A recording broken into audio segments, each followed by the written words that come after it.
আসসালামু আলাইকুম প্রিয় দর্শক, আমি রায়হান।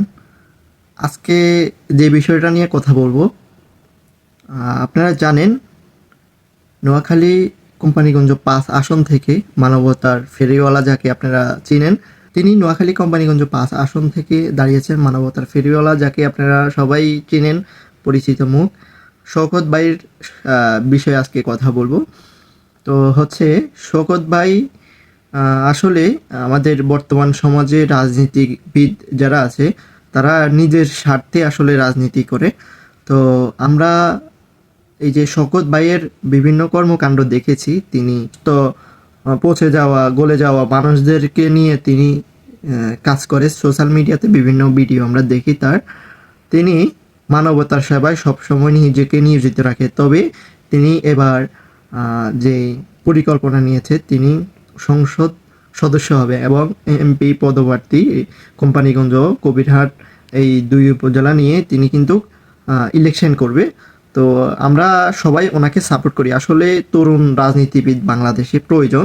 সেক্ষেত্রে আমি আমার দৃষ্টিভঙ্গি থেকে বলতেছি যে আপনারা সবাই তাকে সাপোর্ট করেন। এবং তিনি বিভিন্ন কথা দিয়েছেন, প্রতিশ্রুতি দিয়েছেন জনগণকে যে তাকে যদি নির্বাচিত করা হয় সেক্ষেত্রে তিনি তার উপজেলায় যত মানুষ আছে, গৃহহীন যত মানুষ আছে, সবাইকে আগে বাসস্থান দিয়ে তারপরে, এখন পর্যন্ত তিনি কিন্তু নিজের বাড়িটি এখনও করেনি। যদি তিনি সংসদ সদস্য হিসাবে নির্বাচিত হয় তাহলে তার উপজেলায় একটাও গৃহহীন মানুষ থাকবে না।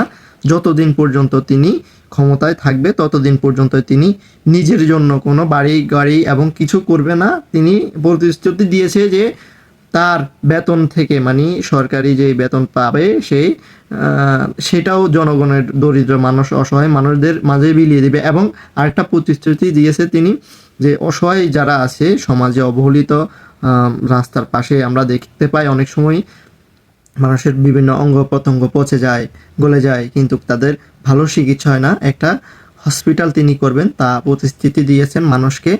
আমরাও তাকে, খুব ভালো একজন মানুষ, আমি যতটুকু পার্সোনালি তাকে চিনি। আমার বাড়ি নোয়াখালী বেগমগঞ্জ। তো আসলে বেগমগঞ্জ থেকে আমি তার সম্পর্কে কথা বলা আর কি। আমি তার উপজেলার না।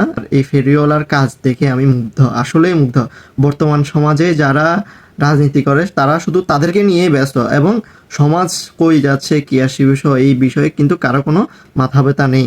তো এই সময় এরকম তরুণ রাজনীতিবিদ আসলে আমাদের। তবে আমি চাই আপনাদের কোম্পানিগঞ্জ যারা আছেন, জনগণ এবং ভোটার, তরুণ ভোটার যারা আছেন, তারা কিন্তু আপনারা এই মানবতার ফেরিওয়ালা শওকত ভাইকে কিন্তু সাপোর্ট করবেন। তো সবাই ভালো থাকবেন, সুস্থ থাকবেন। আসসালামু আলাইকুম।